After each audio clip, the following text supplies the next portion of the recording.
నరం లేని నాలుక 450 హామీలు చెబితే ఏం లాభం, చెప్పేది లేదు చేసేది లేదు అన్న చందంగానే మిగిలిపోతుంది.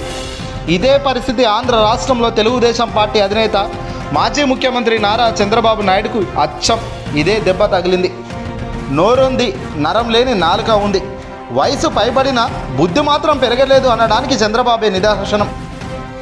గత ఎన్నికల్లో ఇచ్చిన హామీలు అమలు చేసి ఉంటే బహుశా ఈ ఎన్నికల ప్రచారంలో చంద్రబాబు ఎందుకు ఏది చెప్పినా పరిస్థితి నమ్మేదే తట్టే ఉండేది. కానీ 2018 కానీ చెప్పిందేది చేయకపోగా చేసేది మాత్రం ఆగదు అన్నట్టుగా చెప్తే మాత్రం ప్రజలు చీకొడతారు. 2014 ఎన్నికల్లో మేనిఫెస్టో చూపుతూ కూటమి కట్టిన ఈ ముగ్గురే ఏ మాట మీద నిలబడక ఇప్పుడు మళ్ళీ అదే ముగ్గురు కలిసినా నిలబడ్డా ఏది చేసిన ప్రజలు వంగినా కూడా ఎవడు కూడా నమ్మే పరిస్థితి ఉండదు. తాజాగా అదే పరిస్థితి చంద్రబాబుకు మెడ చుట్టూ చుట్టుతుంది. పైగా ప్రతి సభలో జగన్ ఈ 2014 మేనిఫెస్టో కాగితం పట్టుకొచ్చి కడిగి పారేస్తుంటే నోట్లో నుంచి నీళ్లు నమలడమే తప్ప మాటలు రావడం లేదు చంద్రబాబు టీడీపీకు.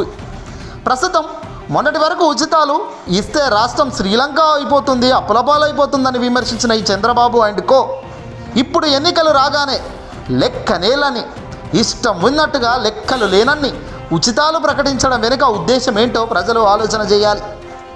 చంద్రబాబు అధికారంలో ఉన్నప్పుడు ఇచ్చిన పెన్షన్లు కేవలం 1000 రూపాయలు మాత్రమే. ఎన్నికలకు కొన్ని నెలల ముందు దాన్ని 2000కు పెంచిన గనుడు ఈ చంద్రబాబు. అలాంటి మోసకారి చంద్రబాబు ఇప్పుడు ఏకంగా 4000, దివ్యాంగుల పెన్షన్ 6000 ఇస్తానని చెప్పే అబద్ధాలు చంద్రబాబు చెబితే ప్రజలు నమ్ముతారా అని ప్రశ్నిస్తున్నాడు జగన్. దీనికి ప్రజలు సైతం నమ్మడం లేదు.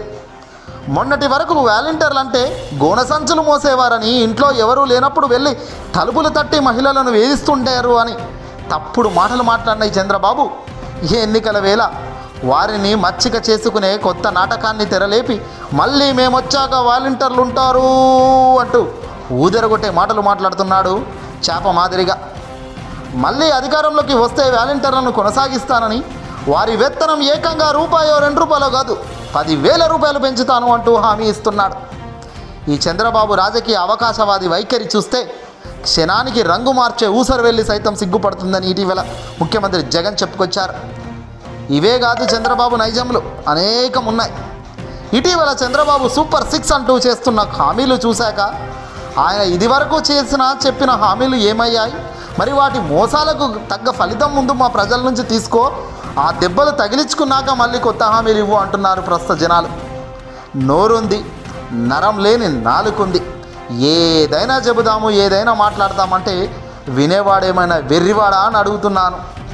ముఖ్యమంత్రి జగన్ అయితే ఇచ్చిన ప్రతి మాటకు కట్టుబడే ఉన్నాడు. వాస్తవానికి మాట ఇస్తే ఆ మాదిరి ఉండాలి.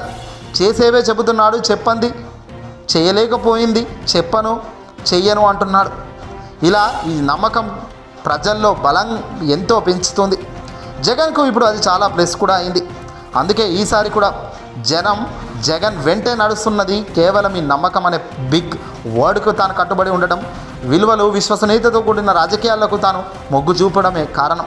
చంద్రబాబు మాదిరిగా ఎన్నికలకు ఒక రాగం, ఎన్నికలకు అయిపోగానే మరో రాగం అందుకునే డ్రామా ఆర్టిస్ట్ కాదు జగన్. ఏదైనా ఒకే మాట ఒకే బాట. అందుకే జగన్ అంటే మా మాట అంటున్నారు వైసీపీ బాట.